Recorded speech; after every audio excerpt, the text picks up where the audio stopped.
സ്നേഹം നിറഞ്ഞവരെ, ഇന്ന് വിശുദ്ധ കുർബാനയുടെ തിരുനാളാണ്. തിരുനാളിന്റെ മംഗളങ്ങള് നിങ്ങൾക്ക് എല്ലാവർക്കും ഏറ്റവും സ്നേഹപൂർവ്വം ആദ്യമേ തന്നെ തരികയാണ്.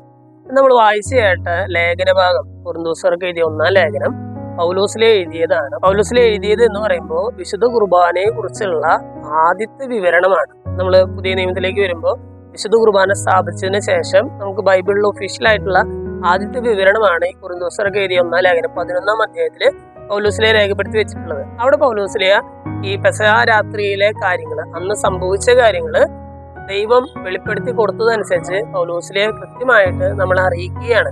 എന്നിട്ട് പൗലോസിലെ പറയുകയാണ്, ഇത് നിങ്ങൾ ഈ ശരീരം ഭക്ഷിക്കുകയും പാനപാത്രത്തിൽ നിന്ന് പാനം ചെയ്യുകയും ചെയ്യുമ്പോഴെല്ലാം കൃത്യമായിട്ട് നിങ്ങൾ യോഗ്യതയുള്ളവരായിട്ട് ഇത് ചെയ്യണമെന്ന് പറയുകയാണ്. എന്ന് പറഞ്ഞാൽ യോഗ്യതയോടെ വിശുദ്ധ കുർബാന സ്വീകരിക്കണമെന്ന് പറയുകയാണ്.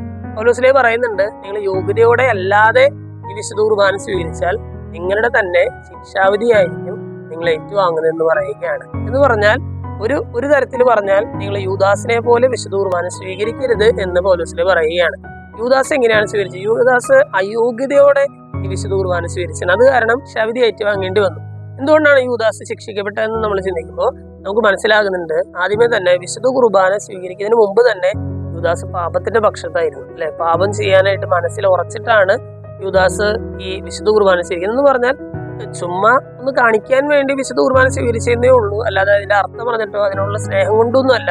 പാപം ചെയ്യാനായിട്ടുള്ള മനസ്സ് പാപവുമായിട്ട് ഇങ്ങനെ എഗ്രിമെന്റിലാണ് അവിടെ. അതിനുശേഷം ചുമ്മാ ഒന്ന് കാണിക്കാൻ വേണ്ടി ഒരു റിച്വലായിട്ട് ഈ വിശുദ്ധ കുർബാന സ്വീകരിച്ചതേ ഉള്ളൂ എന്ന് പറയുന്ന പോലെ തന്നെ ഇന്നത്തെ ലേഖനത്തിന് പൗലോസിലെ നമ്മളോട് പറയുകയാണ്, അതുപോലെ നിങ്ങൾ അയോഗ്യതയോടെ നിങ്ങൾ വിശുദ്ധ കുർബാന സ്വീകരിച്ചെന്ന് പറഞ്ഞാൽ പാപത്തിന്റെ പക്ഷത്തായിരിക്കുകയും അതേസമയം വന്ന് വെറുതെ മറ്റുള്ളവരെ കാണിക്കാൻ വേണ്ടി ഞാൻ വിശുദ്ധ കുർബാന സ്വീകരിക്കുകയും ചെയ്താൽ ഞാൻ ഒരിക്കലും രക്ഷപ്പെടുകയില്ല. മറിച്ച് ആരുമായിട്ടാണോ നീ എഗ്രിമെന്റ് ചെയ്തിട്ടുള്ള പാപവുമായിട്ടാണെങ്കിൽ പാപത്തിന്റെ ശിക്ഷാവിധി നിനക്ക് ലഭിക്കുകയും ചെയ്യുമെന്നാണ് പൗലോസിലെ ഇന്ന് പറയുന്ന വചനങ്ങളുടെ അർത്ഥം.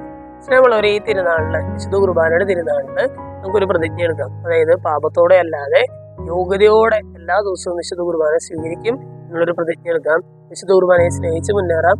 ദൈവം നമ്മെ എല്ലാവരെയും സമൃദ്ധമായിട്ട് അനുഗ്രഹിക്കും.